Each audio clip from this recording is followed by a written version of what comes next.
Okay, let's have some fun and multiply some monomial expressions. Remember, the word mono means one. I have one term here, I have one term here. Now this is arithmetic, it's algebra.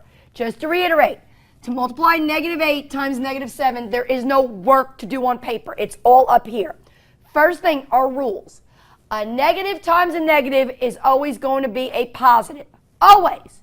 Don't question it, don't think about it, just know your facts. So we know this is going to be a positive. And 8 times 7 is on your times tables. That should be 56. When you multiply a monomial times a monomial, your answer is one term a monomial. Okay, let's do some algebra now. -5c squared times -4d times -e cubed.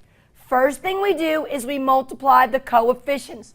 These are all monomials. Because we're connected by multiplication, we could change the order. So it only makes sense to multiply numbers times numbers. So our coefficients are -5, -4, and the coefficient here is a -1. That's what we're multiplying first in our head. -5 times -4. A negative times a negative is a positive. So that would make positive 20. But positive 20 times -1. A positive times a negative is a negative. When you multiply different signs, your answer is negative. So positive 20 times -1 would be -20. Okay, we multiplied all the coefficients. I don't need to see a stitch at work. I know you did it here in your head. Now we're going to multiply the variables. The rule is when you multiply letters, you add exponents, as long as the bottoms, the letters, the bases are the same. This base is C, this base is D, this base is E. They are not the same. So there's no adding exponents. So the way you show you're multiplying a C to a D to an E is you just write those letters in alphabetical order. So we would write, I have a C squared, I have a D, and I have an E cubed. If you look, my answer, my product is all connected by multiplication. Everybody's side by side kissing each other. There's nothing in between the letters and the numbers. Therefore, this is a monomial. A monomial times a monomial will always be a monomial as your answer, your product. Okay, again, no work, all up here. Let's try one more. Let's try with fractions. I know you guys don't like fractions, but we're going to have a lot of fractions in algebra. Got to get over it.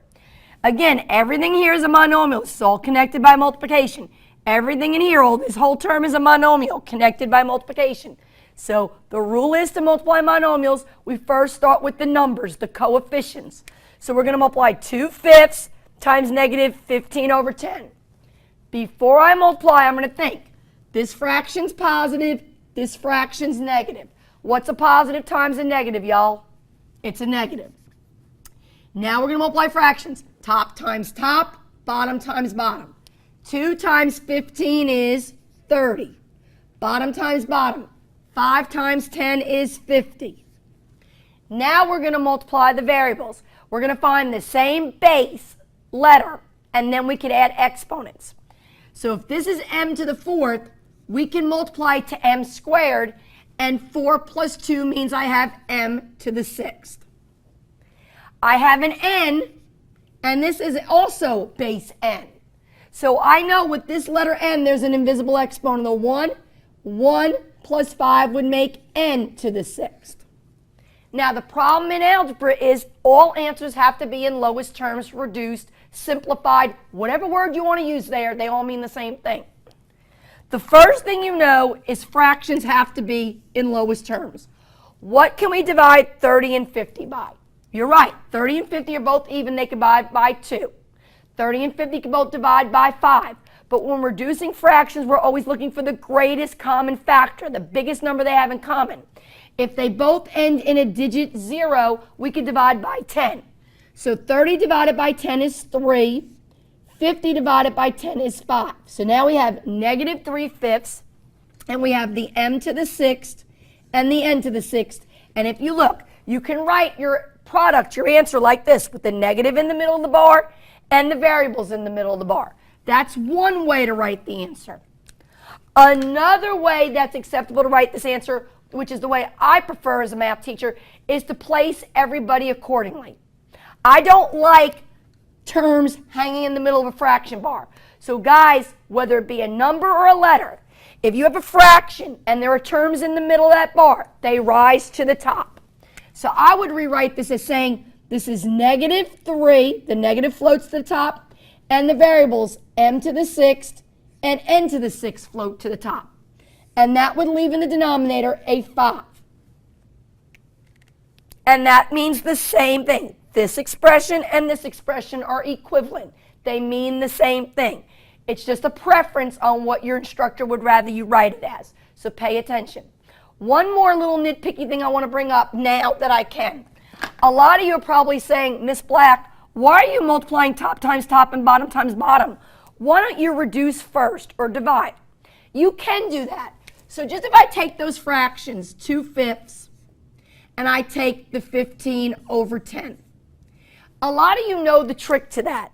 And the trick to that is, before you multiply going top times top and bottom times bottom, these bars mean to do division. And you can reduce, divide first. You guys call that cross-canceling. And I'm cool with that. You can do that. I agree. 5 can divide into 15. How many times? 3.